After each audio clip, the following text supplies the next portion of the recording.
Stepping into Terry Barth's home studio, it quickly becomes apparent that creativity is a big part of his life. Musical equipment, personal writings, and hundreds of visual art pieces litter his workplace. A self-aware artist void of pretension, Terry knows his works can elicit an unsettling reaction. Creativity's always been there, so I've always just had a means of biding my time. You know what, as much as I don't want to admit it, I guess I am very regimented, because pretty much it's always the same thing every night, 4 hours at least. I hardly ever work in the day. I usually work, or actually always work at night, and have been for the past 10 years that I do paint. It's actually kind of funny, actually, looking at these in the light. I don't like any of these. No.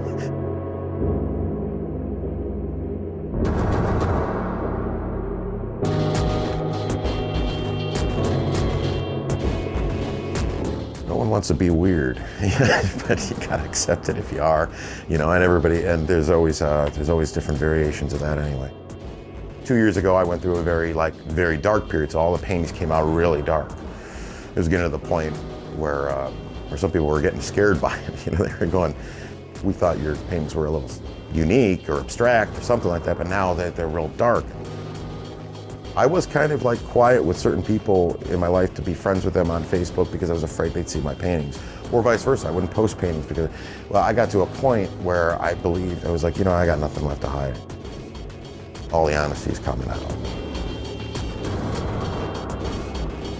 I don't know, it's funny with people's interest in the macabre and things like that. I think that's what maybe some people found more interest into, so it was funny that the darker stuff was more appealing. So then next thing you know, all these likes, friends, and suddenly, out of nowhere, and so the reaction was kind of different than I expected. I do love that weird kind of aspect of taking like the strange things, you know, throwing something strange in the wind and then letting people pick it up for whatever the hell they want to see it as.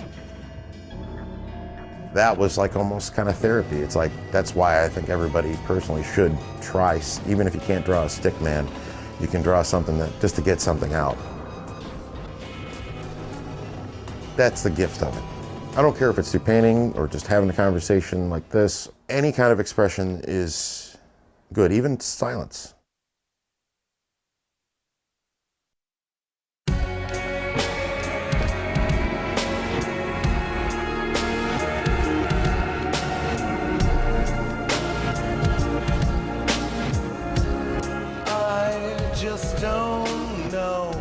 Every night I'll just add a little piece into it. Even if I'm not in the mood, things change in that stream of consciousness. What the painting might have been yesterday is no longer today.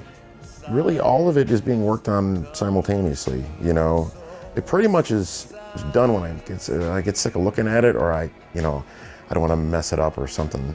What I like about it too is that not every night's successful. There's some nights where I feel like I did 20 paintings. I wake up in the morning and it's like it's a brand new day, the sun is shining, you know, and then there's some days where it's just like I was totally in the mood to do something and I sit down and it just looks awful, or I mess something up that I liked.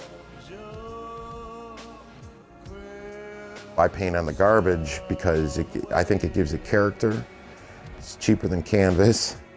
To be honest, like, I didn't like the other side of the painting that's behind you there, and I wasn't finished with it, and I flipped it over, and I'm like I said, I'm a night painter, so I haven't actually seen that through the light. This is the first time I've seen it that way. Today, after you guys take off, might be one of the first times I work on a painting in a long time in the daytime, because I want to do something before that light fades out.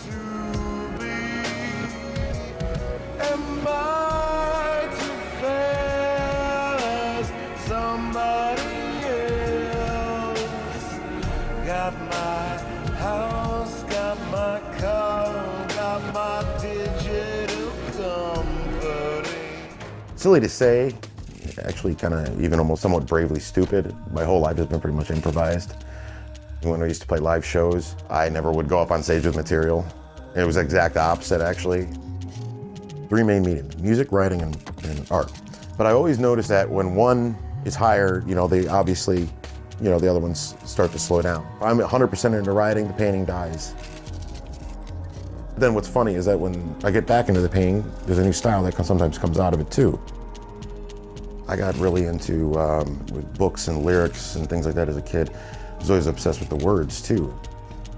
A lot of people would always tell me, especially like my art teacher in high school and things like that, they always say, you know, you're already kind of describing what the painting's about. If you put the words in there, you're losing the ability for someone to interpret that, you know.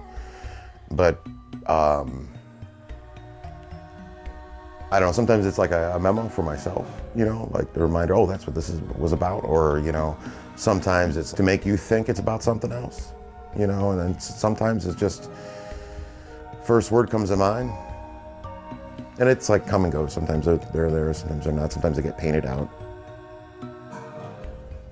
Even though Terry creates every day, it's been over 10 years since his last showing. Do you feel like there is no need? You're not compelled to share it?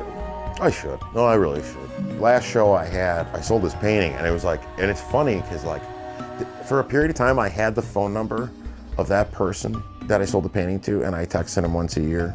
You still got the painting. They mean a lot to me. I really should, because one thing is I'm going to paint myself into a corner if I don't quit, and the other thing is eventually you get to the point where you feel like you're talking to yourself. When I moved into this place, it took us 4 carloads to get all the paintings out, and majority of them are still at my friend's house, and then he started putting them up on the wall, and I feel bad now taking them down. I don't know, like be like, those are mine, you know. So now they're part of his house. They're, you know, sort of thing like that. But at least I can go over there and talk to him, you know, hang out. It's weird. It's just, it's a personal relationship you get with certain things like that too. But there's also a time where you just gotta let things go.